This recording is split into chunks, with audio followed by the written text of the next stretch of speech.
This is your checklist for the rest of your life. If something's not working in your relationship, this is the first place you go. 5 disciplines of love and 3 of passion. These 5 disciplines are what the game is all about. The first discipline we call the discipline of unconditional love and compassion. The discipline. Why do I call it a discipline? Because you don't always feel unconditionally loving and you don't always feel compassionate. If your triggers get fired, if something triggers your masculine or feminine, animal in you, that survival instinct in you based on something going on, you may not show up so, unconditional in your love and compassion. What this really means, put it in one phrase, put your lover what? It's not about you. That's the law. You put your lover first. If you are having problems in your relationship, I can promise you that the problem you're having right now is you're feeling pain right now, and it's because you're focused on yourself, not your partner. You're focused on what you're not getting. You're focused on what your partner's not giving you. You're focused on something that's not happening there.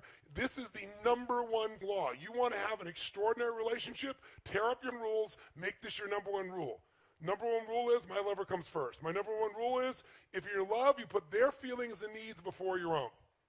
Second discipline, real quick, the discipline of absolute courage and vulnerability. Absolute courage and vulnerability.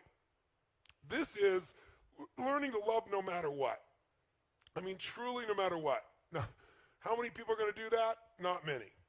Not many people are going to have an extraordinary relationship. But what I mean by this is, if you have courage and vulnerability, that means you tell the truth. That means you open up. Most people, out of a lack of courage, hold back their gift. This idea that you're going to give pain to somebody you love, you're going to punish them, that takes no courage, that takes no vulnerability, that's just stupidity. So the more vulnerable you are, the more power you have, because love penetrates all. Third law is the law of positive intent. Yes. The discipline, I should say, of positive intent. By the way, discipline weighs ounces, regret weighs tons. Discipline weighs ounces, regret weighs tons. You don't follow these disciplines, you're going to have regret. Right? They're disciplines, they're commitments, they're things you're going to do no matter what. Discipline means even if it's not easy, you still do it, right? Discipline is, it's a habit. That's what a discipline is. It's a habit. It's the discipline of positive intent. You know the deeper truth that this is a no-blame game. You know that when something happens, no matter what it was, like when I said that to her, my girl knew, she and I made a decision early on. I decided, and this is a decision I encourage you to make if you haven't made it, or make it anew if you haven't made it in years. I decided I knew this woman's soul. This woman's soul was as pure as anything I could ever dream of in my life. I knew that I loved this woman. Her soul was pure. So no matter what happened, I would serve her. And no matter what happened, no matter what she said, no matter what she did, I would know, even if I couldn't figure out how, the intent was pure. The intent was wanting to get closer. It looks mean, but she's scared. It looks vicious, but she's just freaked out. And same thing with me. He looks like he's an unconscious asshole. He just doesn't know. It looks like he doesn't give a shit. He's actually a masculine male, and this is what they do, right? We shifted the meaning to always there's an empowering meaning because there's never negative intent, no matter what it looks like, no matter what was said. And by having that, along with that, they just want a positive intent, in a sense, no blame game, we immediately apologize. It doesn't matter what has happened. If there's any argument we have, it's a playful argument, which is, I'm taking responsibility and she's taking responsibility. No, honey, it was my fault. No, it was my fault. And it's like, and we mean it sincerely. It doesn't matter what it is, because I hold myself as whatever she's feeling, ultimately it's my responsibility. Even if I didn't intend it, that's it. So I take responsibility. I'm sorry, honey. I'm sorry your feelings were hurt. She does it with me also. And since we both are constantly doing it, it makes it like there's nobody ever blaming somebody else. So think about this. We put each other first. If we find we're not, we change that immediately, right? We immediately look at, we got to be courage and vulnerable. We've got to tell the truth. That's really what that is. Tell the truth with kindness, with love, with making nobody wrong, because we both know we have positive intent. And you break through all the bullshit with this. And with an apology, rather than I'm sorry you, always have I. Yes. Always I. Honey, I'm sorry today when I upset you, or I'm sorry today if I upset you. Having the word I and owning it neutralizes. It's such a crazy, and we so underrate an apology of ownership. Owning something, who cares? When you love each other, who cares about being right or wrong? And if there really is an unconscious action, and even if it wasn't your intent, even if it wasn't unconscious, even if it was a misinterpretation, who cares? Own it. You own it, and it neutralizes that, and it only brings you closer. It's extraordinary. And you got to remember, no matter what they did, that's not who they are. If you can remember that, human behavior is not a reflection of the human spirit. Often it's a reflex action of the animal inside of us. And if you can know that, you know their spirit and you know their soul, then you know when people get insecure, when they get uncertain, when they go in survival, I've done it, you've done it, we've all done it. So instead of judging and making them wrong because you're scared of being hurt again, you got to come back to, I know what their intent is, I know it's positive. When you question my intent, you end the relationship. You question my behavior, you got every right to do that, even if I disagree with you. You just never question intent. I'd underline that, I'd bold it, I'd go on. If you question intent, you are destroying the relationship. So when you look at somebody, usually you subscribe either what you would do, or if you dislike something about them, or you're in a bad state, you'll come up with the worst reason why they did it. It's never the truth. They did it to meet some needs, same as you. But underneath it, if you know their soul, you just don't question their intent. Now think of it, if you just did these three things, what would be destroyed on your list? Oh my God, our kids, blah, blah, blah, blah, blah, blah. Wait a second. My wife comes first, my husband comes first. You know what? Bottom line is, I trust and love them. These kids are going to be great. I'm going to bend. I'm going to find something here for him. I'm going to find something here for her, right? And I'm making this so crazy. I'm being so upset. What am I really upset about? I'm upset thinking my kids are not going to be the way I want them to be. Not my kids are going to be the way they're meant to be. So it's really about me again, right? You know, discipline of absolute courage. You know, honey, I just want to talk to you. I'm concerned. This is how I was raised. I know you were raised differently, vulnerably. I love you. I love you the way you are. You're a rebel. You love me. I have rules. Maybe our kids will be okay with that too. What do you think? Finding some way. You know, knowing that there's positive intent will kill any anger or upset inside this piece. Fourth one of the 5 disciplines. Fourth is the discipline of honorable language and moment-to-moment awareness. Honorable language. There is power in love, adoration, and praise. And most of us don't use it enough. Most of us don't praise enough. And when I say praise, make a note. If you're going to praise your man or your woman, you must praise them specifically, not generally. But moment to moment, being consciously aware of the impact that you're having with your language and your presence on your partner. And your language as well. Body language, words, deeds. It's knowing you have an impact and seeing that impact. You know, if I'm doing something and I look over and I see my girl is not in a great place, I don't continue. So what happens for a woman to understand is we get information in, and if we hear a word, words go into that file in our brain, left hemisphere. Emotions go on the other side. But when you say a word to a woman, it hits both hemispheres. It's like if I asked you, where were you on, you know, the 11th of August in 2001?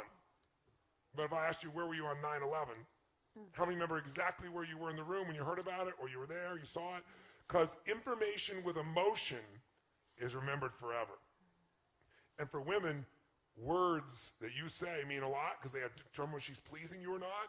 And those words get connected to emotion, and you might just be saying things, because guys say things all the time, right?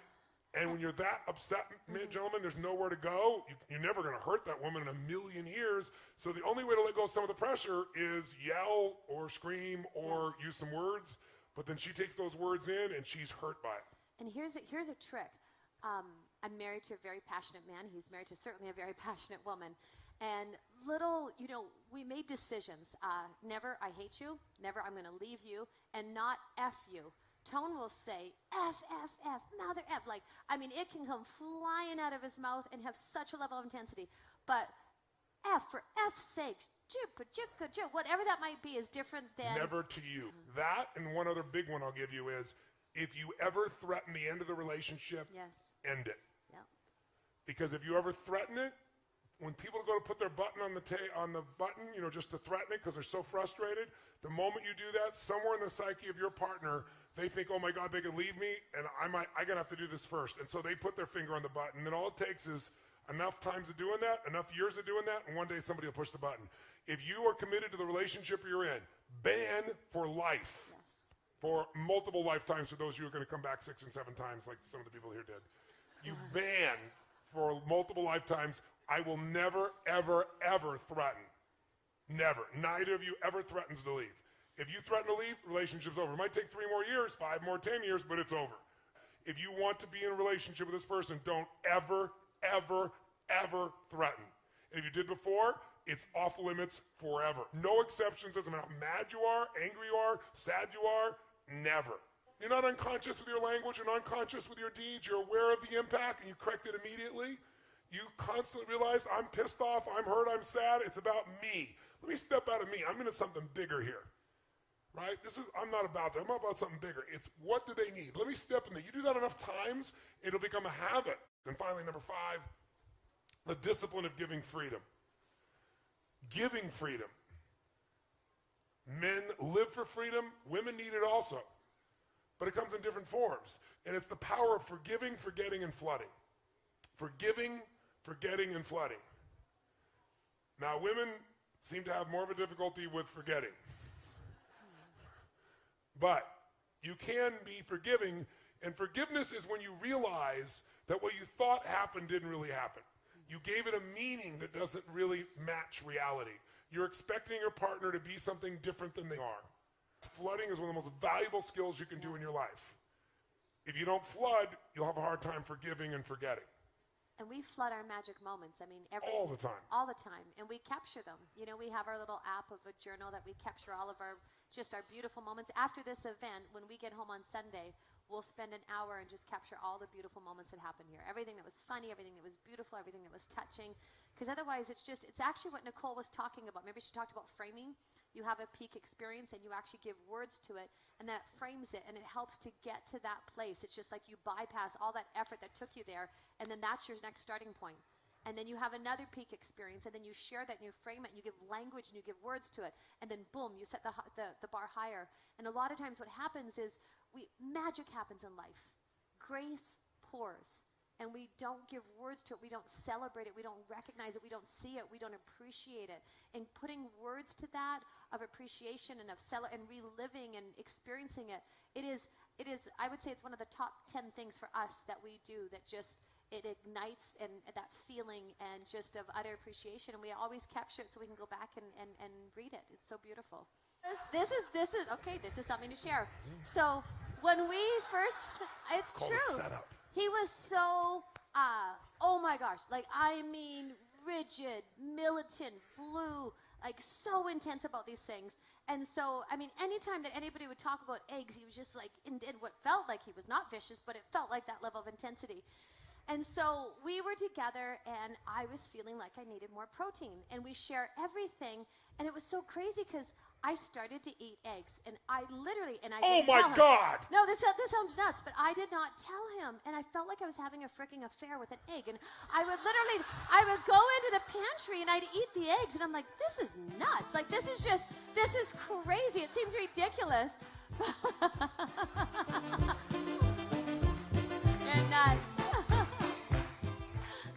And it sounds nutty. But what was like, and I put so much energy into hiding my egg eating, and then it got to the day where I was like, this is outrageous. This is just out of hand. And I sat him down. So she finally came out. Finally told him. She shared me the affair she'd been having with eggs. And I was crestfallen. It's crazy. I still hate him. He does. Still hate him. Like, he does, and I still eat him. I love breakfast. I love my eggs, and I love my breakfast. I love her. Yes, So I love an egg eater. Now you know the truth. Yeah. So we disagree completely, but we love each other. So that's how you balance it out. You get it? You get it? You put love first. You love more than your rules. And it makes you a better human being because it opens you up, because lots of things we're making life and death that really aren't. They really aren't.